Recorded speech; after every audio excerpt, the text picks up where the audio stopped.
On June 3, 1965, a white spacecraft named Gemini 4 circled the Earth while two American astronauts worked inside a cabin barely large enough for their shoulders, checklists, cameras, hoses, and pressure suits. James McDivitt commanded the flight. Edward H. White II sat beside him. Their mission was part of Project Gemini, the bridge between the short Mercury flights that had proved Americans could survive in orbit and the Apollo program that hoped to send astronauts to the moon before the decade ended.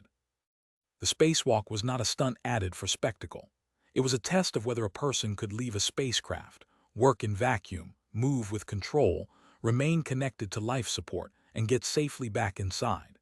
Those questions mattered because Apollo would demand more than sitting in a capsule. Astronauts would need rendezvous skills, long-duration flight experience, pressure suit confidence, and eventually the ability to move outside a vehicle on another world.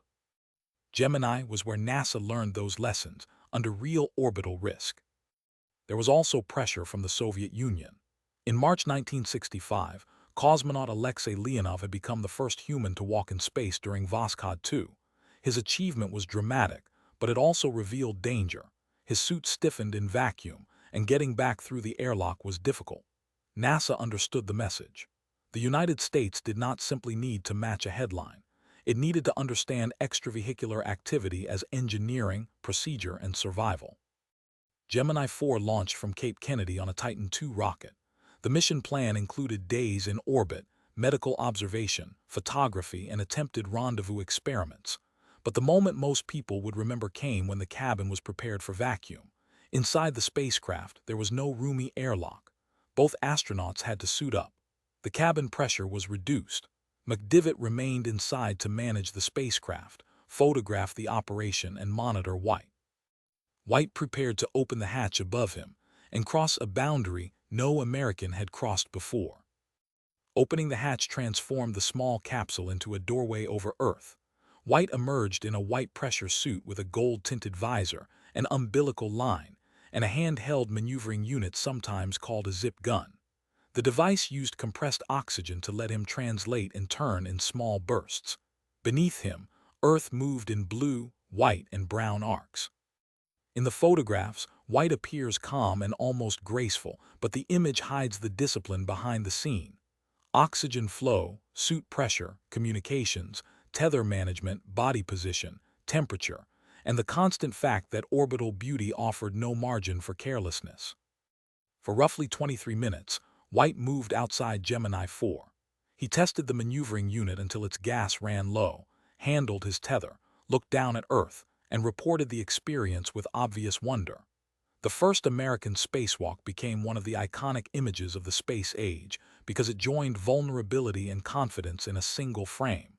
A human figure suspended beside a machine, both moving around the planet at orbital speed. The wonder did not remove the risk. Early EVA work was physically hard. A pressure suit in vacuum resists bending. Every motion can push the body in an unexpected direction. Without handrails designed for outside work, small tasks become tiring. Communication delay was not the problem. Procedure, restraint, fatigue, and re-entry into the cabin were.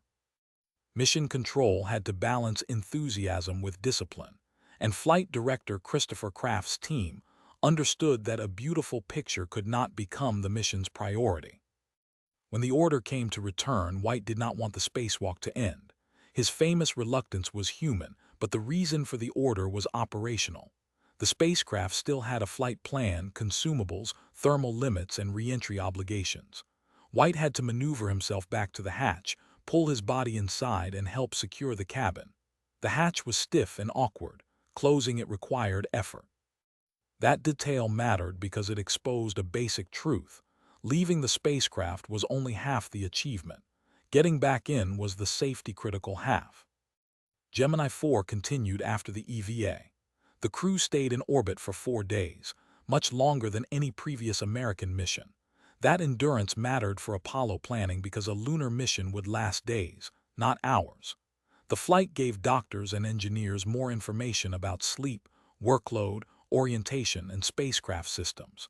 It also showed how complex operations in orbit could tax a crew. Rendezvous attempts with the Titan second stage did not go as hoped, teaching NASA that orbital mechanics could not be handled by simple visual pursuit.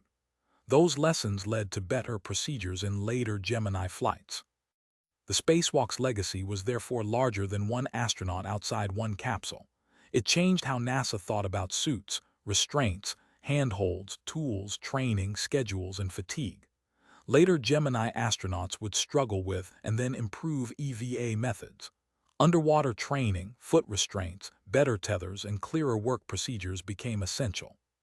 By the time Apollo astronauts moved on the lunar surface, they inherited knowledge paid for in Gemini's awkward, dangerous, and sometimes exhausting experiments. Ed White's later story gives the images a sharper edge. He became part of the first crew assigned to Apollo 1, alongside Gus Grissom and Roger Chaffee. In January 1967, all three died in a cabin fire during a ground test. The tragedy forced NASA to redesign spacecraft systems, procedures, materials, and safety culture before Apollo could continue. Remembering White only as the smiling figure outside Gemini 4 misses that harder history. He belonged to a generation that advanced human spaceflight by accepting real risk, and sometimes by revealing where the system had not yet become safe enough. June 3, 1965, endures because it captured a turning point. America was still learning how to operate in orbit. The moon landing was not inevitable. It depended on mastering many dangerous steps, one at a time: launch, endurance, rendezvous, docking, guidance, life support, EVA, re-entry, recovery, and crew rescue. White's spacewalk turned one of those steps from theory into experience. It showed the public a breathtaking image, but it gave engineers something more valuable: evidence. The photograph of Ed White above Earth can look serene. The history behind it is not serene. It is a story of Cold War urgency, institutional learning, personal courage, and practical engineering. Gemini 4 did not solve spacewalking in a single afternoon. It opened the problem in public, in orbit, with a human being attached to a spacecraft by a line and a life support hose. From that exposed position came the knowledge that later missions would refine. The first American spacewalk was not just a moment of freedom. It was one of the hard rehearsals for Apollo.